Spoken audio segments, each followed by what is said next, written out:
this session on SAP Cloud for Service and SAP Cloud for Social Engagement and what's new in our release 14.11. This presentation will be presented by my colleague René Wilhelm and myself, Gert Stakkert.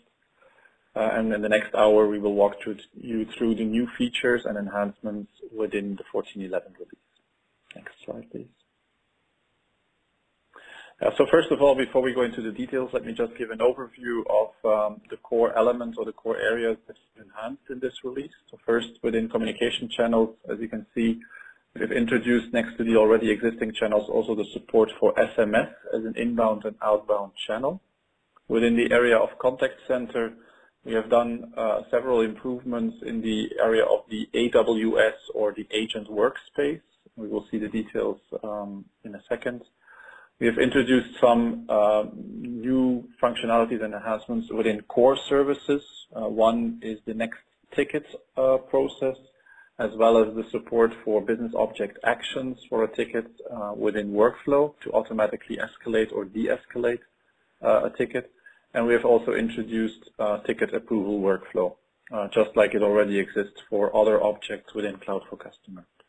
And then finally, we will see the details on the enhancements within the field service area, more in detail in the introduction of install-based management, quote to ticket, and several enhancements in the integration with SAP ERP, supporting now billing requests, internal orders, materials management movements, and cuts postings for time recording. So with this, I will hand it over to René to walk us through some of these new enhancements. René? Thanks, Gert. So I'm going to start out with the SMS channel enhancement.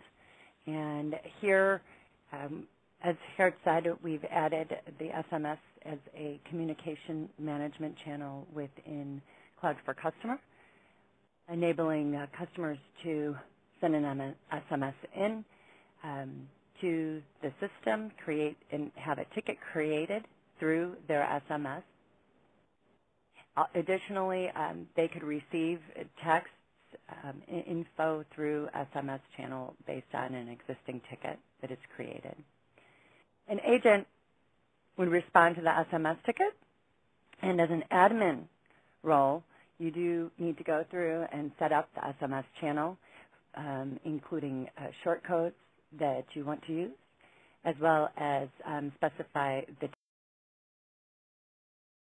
generated from SMS, and also ticket routing from this channel.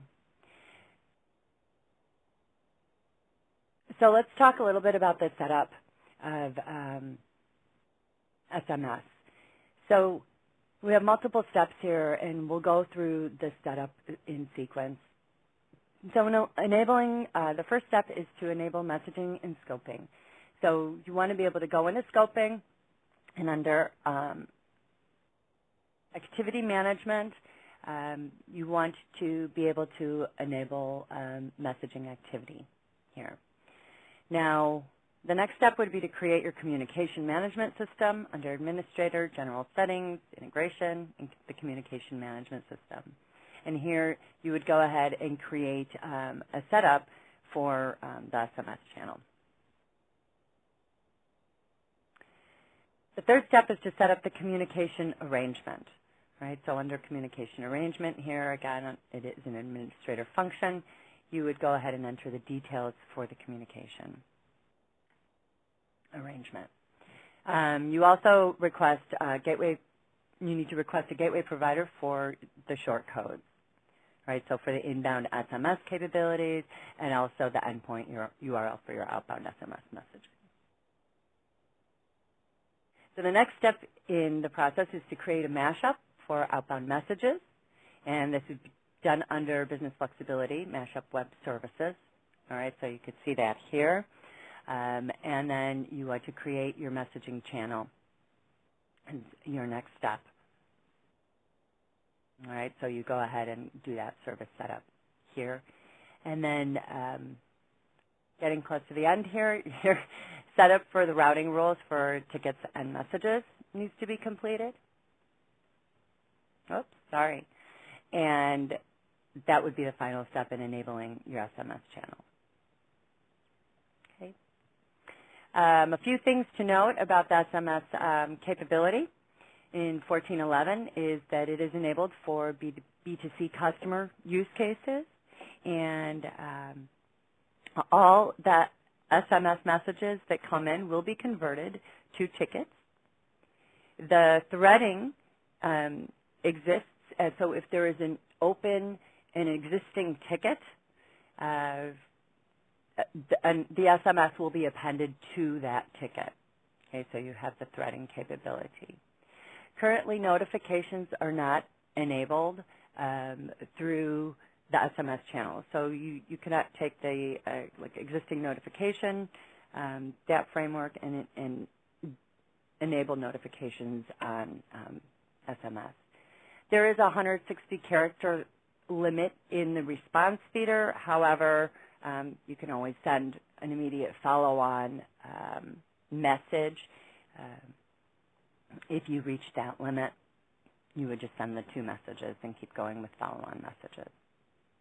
The current support for Sybase is a gateway provider. So we do support Sybase right now, and we're looking to extend that to other providers in the future. So another capability that we have enabled in 1411, or a focus area in 1411, on the contact center side, are these agent workspace improvements. Performance was a huge focus. It is with every release.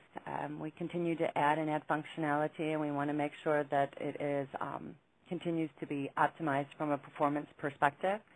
So there were improvements made from a performance perspective in the new ticket capability, as well as opening an existing ticket from a queue. We are also looking to provide a more lean agent workspace, where we're optimizing the performance capability, as well as providing greater flexibility in different business processes that you might have. So instead of having, let's say in this particular example, instead of having the interactions, the recent interactions on the overview page, you can set it into your own, into its own tab. And this helps with performance from a loading perspective, a timing perspective when you open up the overview, and it also helps from a business process perspective. There's also a description area here that we added. So if you, to be able to accommodate business processes that are more focused on, okay, here's a description of the ticket, and here's a quick resolution. Right? And all of this configuration, so we added the interaction tab capability to be able to take the interactions that used to be on the overview page and move them into their own tab, and also a more detailed description to show on the overview page. And those are all things that that you can configure via the adaptation mode capability or the key user tool. So again, one of the things that we're doing is really focusing on moving more configuration flexibility into the key user tool. Similar tickets. So another one of the agent workspace enhancements is for the similar ticket search. We really found from a lot of feedback that this was a tag-based search that did require you to configure tags for or set up tags, agents to tag the tickets, and we're no longer basing that on tags. With this release, we are showing past tickets for the customer that are based on the same customer product as well as the ticket description.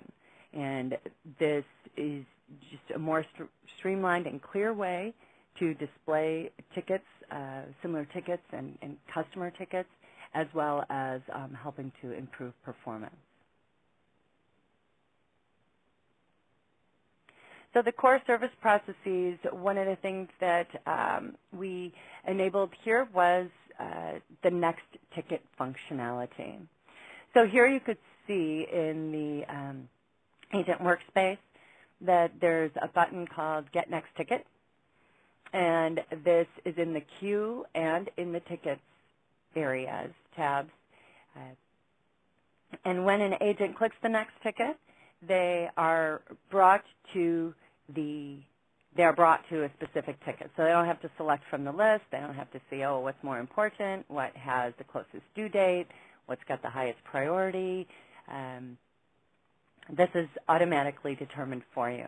And the criteria is, of course, based on the user that's assigned to the ticket as well as the team. So agents aren't going to be getting tickets that are not relevant to them or assigned to their organization. Which ticket has the closest due date, the highest priority, and then the changed on. What's the oldest ticket?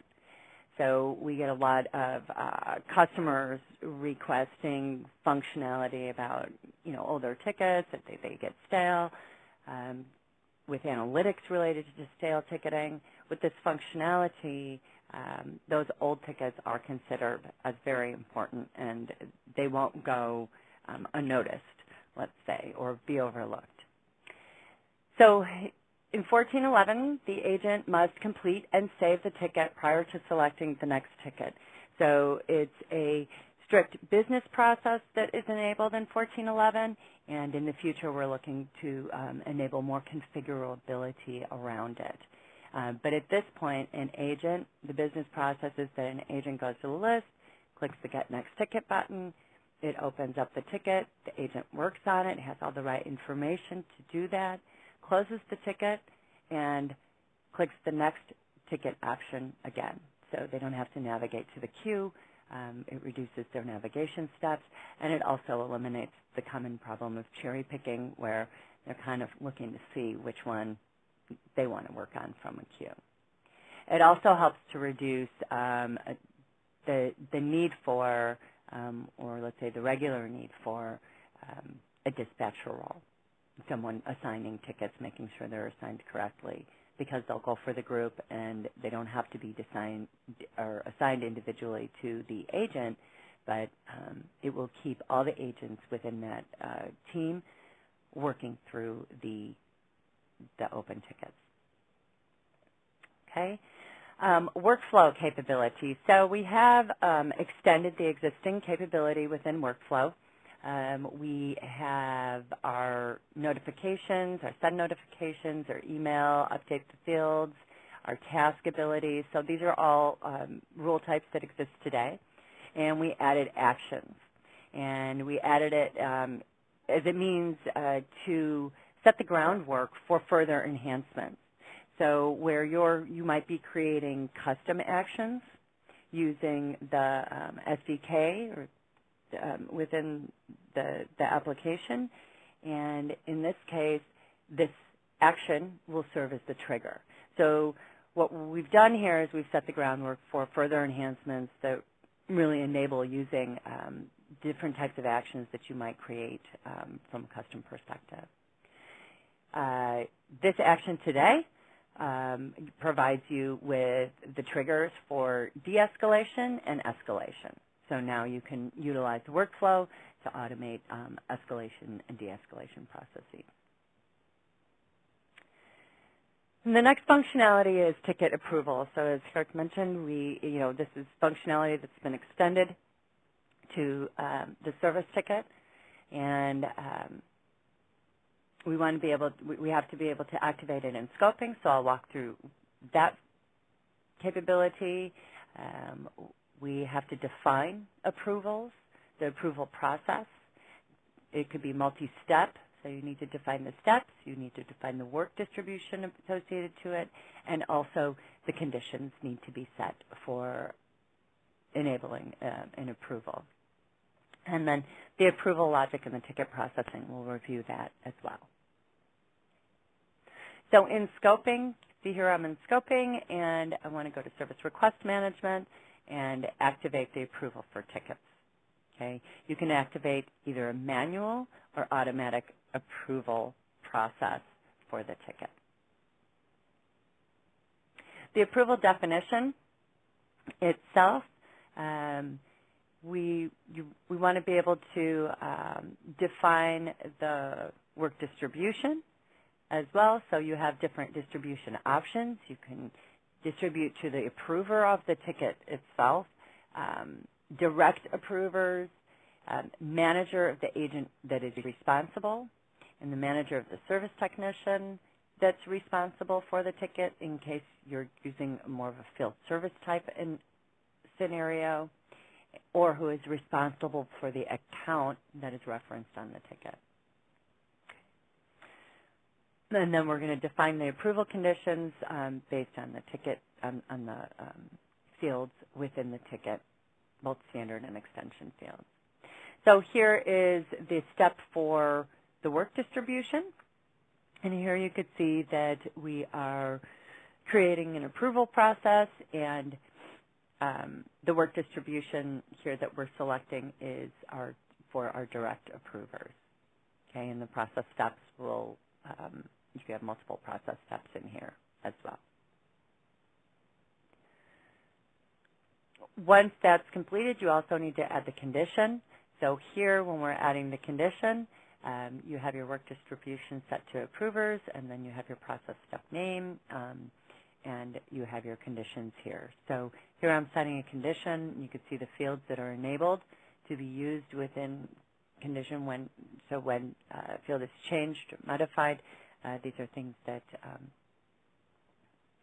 kick off the ticket approval process, and this will also include extension fields that you have defined. So the automatic submission for approval, if you have that enabled, once you create or change the ticket and the ticket meets the conditions that are in the approval definition, then the ticket will automatically be put in approval status. Okay? So once it's saved, it is no longer, and it's in approval status, it is no longer able to be changed except for the approval functions. So here in this case, you could see that we've put in a credit amount of $500 US, and that is what will kick off the condition that we have set here. And you could see here that the agent will get a note saying after the save, the document will be submitted for approval. From a manual submission perspective, the same set applies. So once you meet the condition, in this case, you'll get a note that says, agent, submit this for approval, part of the process. And again, after submitting it for approval, the ticket is no longer changeable except for approval note and approval actions. Okay. And so during that manual submission, they would go to the approval button and go ahead and submit that for approval, okay, based on the notice that they received when one of the conditions were met within the ticket.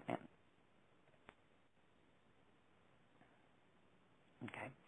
So just to review the status, and once you have an approval status, it's in approval, the requester is able to withdraw it from approval. So I, as an agent, if I put it in approval, I can withdraw it. Once it is in an approval status, it is read-only except for these specific capabilities. Okay. And there's also the functionality that enables the ticket approval process within the notification framework. There's no additional action to configure this, but once a ticket goes into an approval status, notifications will be sent to the appropriate people that are responsible for approving. Okay.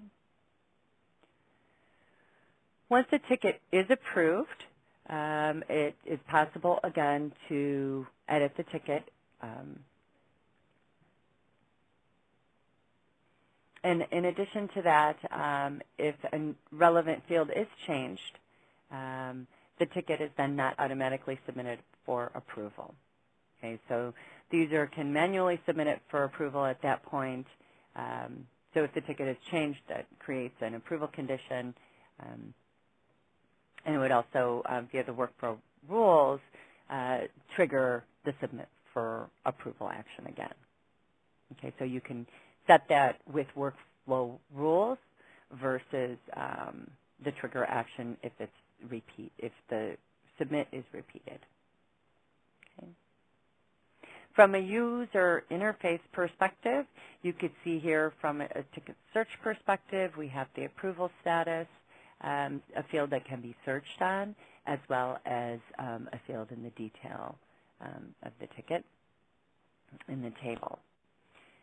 And you also have the approval status that's in the Quick Create. And those are the two key capabilities. And within the ticket itself, you also saw that there was the approval button and the status fields, which will obviously also be present in the ticket itself. The last functionality is the quote to ticket. So you can create a ticket as a follow-up of a sales quote, right? And from a sales quote, you can create a ticket, and then all the products from the sales quote itself are copied in the ticket. So you are able to reduce any duplicate entry on the ticket, and because the information will be copied over from the quote. And additionally, you will see the sales quote on the related items tab in the ticket. So you have the full continuity on the ticket of what it was referencing or what, let's say, initiated the ticket. And I believe that's it for the enhancements that I will be covering. And I would like to turn it over to Geert Tucker. Okay, thank you, Renee. Next one up is the introduction of install base management within Cloud for Service. So this is the first release where we are introducing this functionality of install base management to create and track a hierarchical record of installed assets at a customer. The install base can be configured as with multiple levels and multiple install base items. Such install base items can either be a product, a registered product, or a logical grouping of items, basically a text item to, for example, describe a building or a floor or a room within a building. This is within 14.11, it's possible to create and edit install bases to maintain the status of an install base either in preparation, active, blocked, or obsolete, as well as to edit and include involved parties like the employee responsible, the primary technician, and so on within an install base. For now, as I mentioned in the beginning, we are just introducing this functionality of install base management. We plan to continue enhancing the capabilities of install base management in the upcoming releases. So for now, as you can see in the small note at the bottom of the slide, that the install base functionality is only released as a beta version and should only be used productively as of the next release. Next slide. Next big investment that we have done in 14.11 is continued enhancements within the integration of Cloud for Service with SAP ERP, specifically on finance, controlling, and logistics. So what we do now is that for every work ticket, we can create an internal order in ERP for revenue and cost collection. For every work ticket and for the actuals that are confirmed and relevant for billing within a work ticket, we can create a billing request within ERP. And the billing request can either be based on time and material or based on fixed price. We'll see a little bit more details in a second. For services that are executed in the work ticket and for actuals that are posted on those services, we can create time postings in cuts. And those time postings are created with reference to the internal order, and as such will then result in cost allocation of those activities to the internal order. And for parts that are consumed within a work ticket, we can create a materials management movement that will consume the parts from technician consignment stock. So these are basically the 4 new integration capabilities within 14.11, and we will again plan to continue building more of these integration scenarios out of the box in future releases. Next slide, please. So this is more or less the same as what I just described, but more graphical view. So as you can see here on the slide, and as Renee just mentioned, a work ticket can be created as a follow-up of a sales quote, where all the line items of the sales quote are transferred into the work ticket. At that point in time, you have planned quantities in your work ticket, both for services and parts. Afterwards, when your technician has done the work in the field and confirms the actual quantities for services and parts and finishes the job, at that point in time, you can trigger an action called release to ERP. And this will take the entire work ticket with the actuals and replicate this information using a standard iFlow to the ERP system. And then within ERP, all the follow-up transactions will be created. So either an internal order will be created, or if one already exists for the work ticket, then it will be retrieved and used. A billing request will be created that can result in an invoice, and the invoice will then allocate the revenues to the internal order. And then, as I mentioned before, a goods movement consuming the parts from technician consignment stock, and a timesheets entry in cuts with reference to the internal order for any labor that was executed in the work ticket. Next slide. So just to see this a little bit more on the UI. So here you have an example of a work ticket with 2 line items. There are a number of fields that are very important. So the first line item is a service. As you can see, it's service 1 in hours. That's the description. There was a planned quantity of 1 hour and an actual quantity of 2 hours. So the technician has actually worked 2 hours on this specific service. The work progress status on the right side is, you see, it's finished, and for the moment the status of release to ERP is not yet released. What you can see on the left side of the table is that the type. So the type is service, and the invoicing method in this case is time and material. What that means is that even though we had only planned 1 hour of work and actually confirmed 2 hours, that due to the fact that the invoicing method is time and material, the actual quantity will be used for invoicing. And we will see this in a second in the billing request. The second line item, as you can see from the type, is a parts taken from technician stock. It will also be invoiced using time and material. There was a planned quantity of 1 unit and an actual quantity of 3 units. The work progress is also finished and not yet released.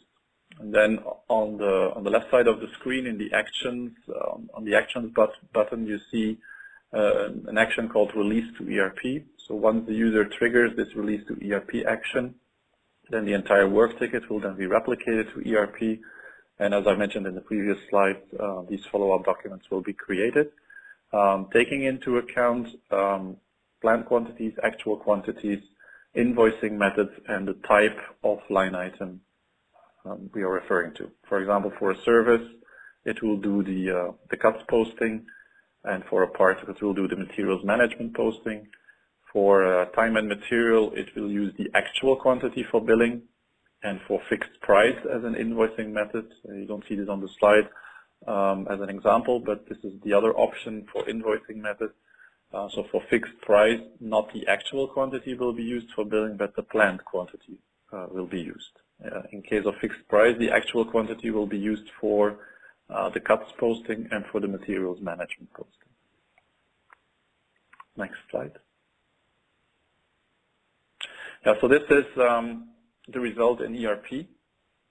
So for those of you using the ERP system as a backend system, you will probably recognize these screens. So first thing that you see on the left side is the created internal order.